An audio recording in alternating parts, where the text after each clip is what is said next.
So there's been a major debate within the Republican Party, and it's many Republicans calling out Vivek Ramaswamy, Elon Musk, and Donald Trump, something we don't see often because typically we agree with these people, but it should be a debate everyone has and not limited to party.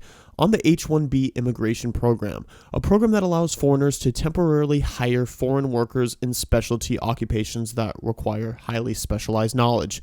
And on paper, it doesn't sound like the worst thing. If we have people in the US that aren't qualified for a job, then maybe it makes sense. However, what's been coming out is the clear abuse of the program. But let's first hear what Trump had to say about it in 2015. The H-1B very well, and it's something that I frankly use, and I shouldn't be allowed to use. We shouldn't have it. Very, very bad for workers. And second of all, I think it's very important to say, well, I'm a businessman, and I have to do what I have to do, and it's sitting there waiting for you, but it's very bad.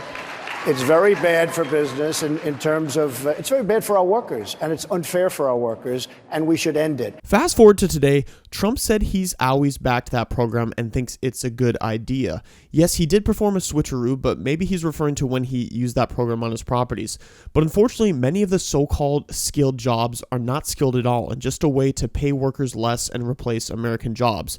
Some of them being English teachers. Not sure why a foreigner needs to be teaching English. A 7-Eleven cashier, cooks, whatever this is, and strippers. Yes, you heard me right. Strippers are part of the H-1B program. Kind of disgusting if you ask me. And one of the salaries is $900 a year. Yeah, I'm sure they get tips, but good lord. And here we can see the vast differences between the wages of the H-1B workers and American workers in the tech sphere. So obviously that's good enough reason for corporations wanting to be involved in this. And it's important to note we have about 600 to 800,000 visa holders working at a given time, with the US issuing 85,000 visas per year. And so we bring these concerns forward to the public, and we get people like Charlie Kirk, who I love actually, saying it's the left trying to divide us, but that seems more like a gaslighting tactic he's using for us to agree with Vivek, Elon, and Trump 100% of the time. We obviously still voted for the right candidate, we just don't want to replace American jobs with foreigners. It's not that complicated, and someone who's been incredibly consistent with this issue is none other than Tucker Carlson, which is how I'm going to end this video. The rideshare company Uber has fired more than 1,000 workers since July, mostly Americans.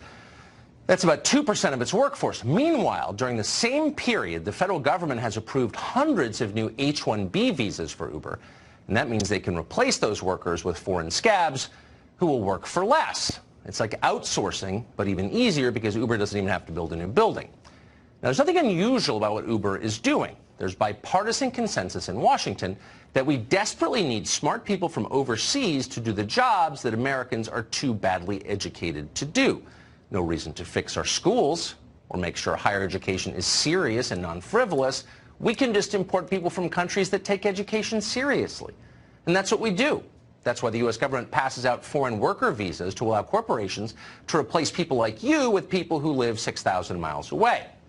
Now, you probably haven't even heard of the F1 optional practical training program, but in just 4 years, from 2009 to 2013, that program replaced nearly 500,000 American jobs.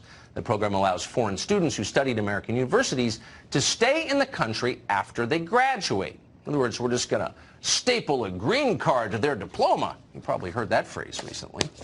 And since employers who use F-1B visas are not required to pay payroll taxes, they get in effect a tax subsidy for hiring foreigners over U.S. citizens. How's that for America Last?